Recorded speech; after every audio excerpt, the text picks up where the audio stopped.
fuertes acusaciones que intercambiaron. Después de la ruptura, siempre lucharon y supieron, como pocos, que era posible derrocar al todopoderoso régimen dictatorial de Porfirio Díaz. Y eso tal vez exacerbaba la rivalidad. Los dos querían dirigir el movimiento antiporfirista.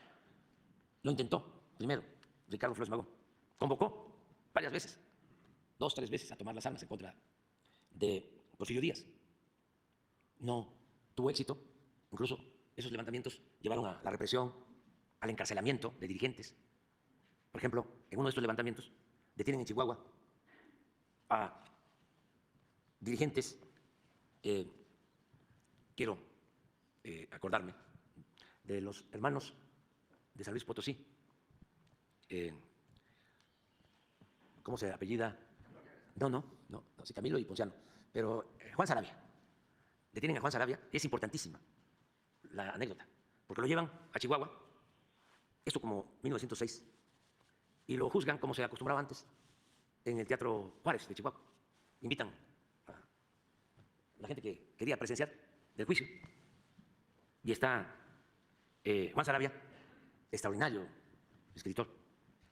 Había elaborado el Plan Liberal de 1906 con Ricardo, que es un plan extraordinario, fundacional, que debería leerse, porque ahí están los principios. Incluso ahí está la propuesta económica para la transformación de nuestro país. Todavía válida, la estamos aplicando nosotros, porque en ese plan se dice que hay que fortalecer el mercado interno y hay que procurar que la gente humilde, pobre, tenga ingresos suficientes para consumir, porque cuando el pobre no tiene más que para lo indispensable y a veces ni siquiera para eso, todo es ruina. No progresa el comercio ni la industria, nada. Entonces, ellos plantean fortalecer el consumo interno, que es lo que estamos haciendo nosotros, que la gente tenga ingresos para consumir no solo lo básico, y así se beneficia el comercio, se beneficia la industria, y hay prosperidad y bienestar. Pero en ese plan está muy bien descrito esto que estoy planteando. Bueno, el caso es que van a juzgar a Juan Sarabia y llega muy prepotente el gobernador de Chihuahua, Enrique Krill, y su suegro, Terrazas, Luis Terrazas. Llegan los dos, Luis Terrazas y Enrique Krill. Y le dice Enrique Krill a Juan Sarabia: ¿de modo que usted es el bandido de Juan Sarabia? No, señor, yo no soy un bandido. Los bandidos son otros. Y está toda la gente ahí. ¿Y quiénes son los bandidos? Enrique Krill, Luis Terrazas y Porfirio Díaz.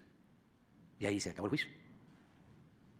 Y en tren a Juan Sarabia hasta Veracruz, a la cárcel de San Juan de Ulúa. Estuvo 5 años preso en San Juan de Ulúa y es liberado cuando triunfa la revolución maderista. Bueno, cierro el paréntesis. Durante la segunda mitad de 1908, Madero se ocupa de escribir en San Pedro de las Colonias, Coahuila, su libro La sucesión presidencial, en 1910, cuyo subtítulo es El Partido Nacional Democrático, que aparece en diciembre de ese año.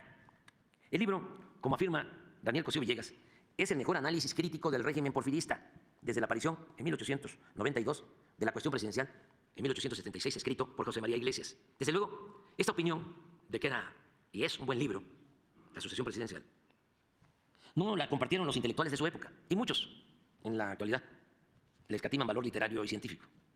Unos por negarse a reconocer en Madero a un hombre de ideas, otros por no entender que una cosa es el análisis académico de la realidad y otra, a veces muy distinta, es el ejercicio de la política, que siempre busca, si es buena política, que se haga historia y debe al mismo tiempo ser este oficio y el mensaje claro y mantener el equilibrio entre la eficacia y los principios.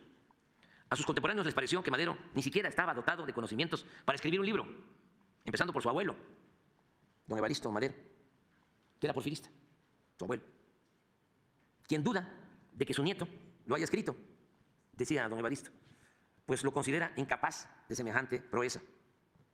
Los especialistas posteriores no solo lo encuentran mal organizado y sin rigor metodológico, sino que lo califican de superficial, de no tratar el problema social a fondo. Lo cierto es que aún prevalece el prejuicio de que Madero, miembro de una familia rica, empresario y agricultor norteño, no podía aspirar a escribir más que cartas personales a don Agustín Yáñez. No obstante, a este gran escritor, secretario de Educación, le conmueve advertir el esfuerzo de un hombre hasta entonces consagrado a cuidados agrícolas y mercantiles ajenos a los secretos de la expresión, que lucha por hallar formas exactas para hablar al pueblo sin exacerbar a los poderosos ni ahuyentar a los asustadizos. Todo esto induce, dice don Agustín Yáñez, a buscar las palabras, los giros y los matices expresivos más ajustados a sus propósitos y suprimir o atenuar exabruptos irreparables o inconducentes a obtener que la exposición de su pensamiento sea clara, accesible al lector medio, sin mengua de la emoción que la impulsa. Hasta ahí la cita. Además de estar bien escrito, el contenido del libro es de primer orden.